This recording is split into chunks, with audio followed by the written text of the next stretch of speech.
the NFL is going to get away with this.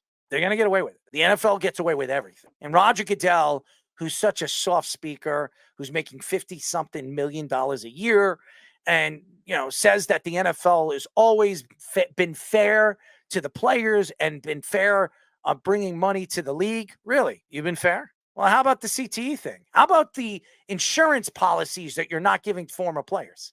Okay? Former players that have helped the game grow. Now you have all these other players like Nick Bosa. They're making millions and millions of dollars. And there's more money being made now than there ever was. Because now players aren't going to complain about the money, because in 1 year's time, you're going to see these players the top players make between $25 and $30 million. They're never going to have to worry about money again. When there are players like Joe Montana or Steve Young that played in the 90s that were making at most $1 million, $2 million a year.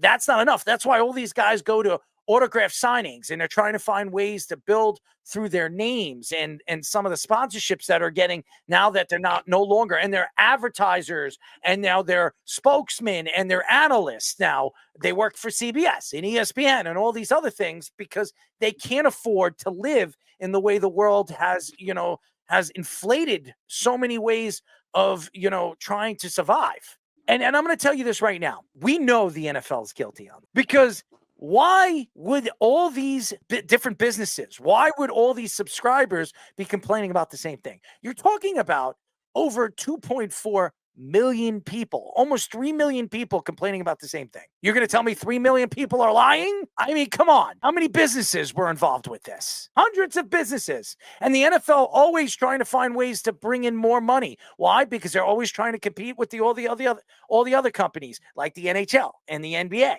all the big companies. And now you talk about the WNBA and how it's growing so fast, astronomically, because of Caitlin Clark, what they could be bringing in the future. And Roger Goodell sits there and testifies, and he's always trying to find a way out of this situation. Look what they did to John Gruden. They ruined John Gruden. They ruined him. Now, was John Gruden a racist? Yes. Why was he the only one that was caught being racist in all that conversations? They said there were like 60, 70 different people on there, GMs, coaches that were involved in that conversation. The only one that appeared to not be appeared was John Gruden. John Gruden's going to get nothing out of it. Now, he is going to get a settlement. That's not going to help him get another job. John Gruden will never get a job in college. Now, he was up for a college job, never got it.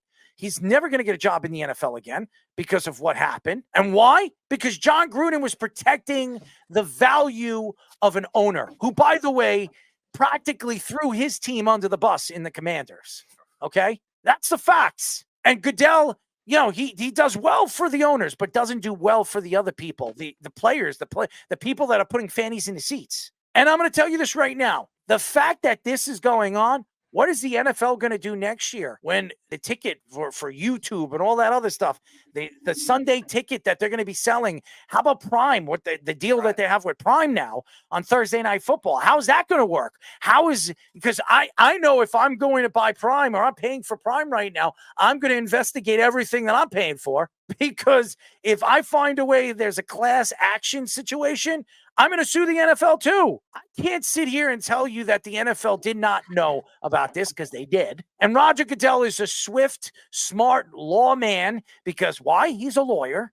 And that's why these owners love him, because he's bringing in millions and millions of dollars. The NFL made, I think, what was it, $17 billion last year in assets, not only from, TV deals for every single thing that they're selling, at the games and memorabilia and all the other stuff that they're trying to promote. I think it's a shame. And all this money that they're making, the $17 billion off of TV deals, why aren't they helping the ex-players? Why aren't they doing the things that they should be doing, helping these other players that can't stand up? They can't walk anymore. They can't even think for themselves. They can't even eat by themselves. Their women are feeding them tubes coming out of their mouths because they risk their body, risk their lives playing a game. Okay? And Roger Goodell doesn't have any remorse for this. That bothers me. And then he doesn't have any remorse on what they've screwed. They're trying to win this deal. They don't want to pay the $7 billion. They don't want to pay the $21 billion. And you know what they're going to do? They're going to negotiate a deal with these businesses. They're going to cut it down from $7 billion to $500 million. and divvy it out over there because they don't want to spend it because the owners don't want to lose money. They don't want to do any of that. You know why? Because Roger Goodell's all about saving a buck. Because if he saves a buck for the owners, he's going to make more in his pockets. As we all know, he has a private jet. He's got benefits. Him and his kids have benefits for life, even if he's not the commissioner anymore. And he's making $58 million. Who knows what he's going to get with his new his new contract that the ownership is going to give him in the future. It's ridiculous. It makes me sick to my stomach. And by the way, for a guy that's making $58 million at the draft, what the hell are you wearing? What are you wearing? I'd be wearing a $5,000 suit. I'd be wearing some like gaiters or something like that. I'd be wearing some hot crap if I'm making that kind of money.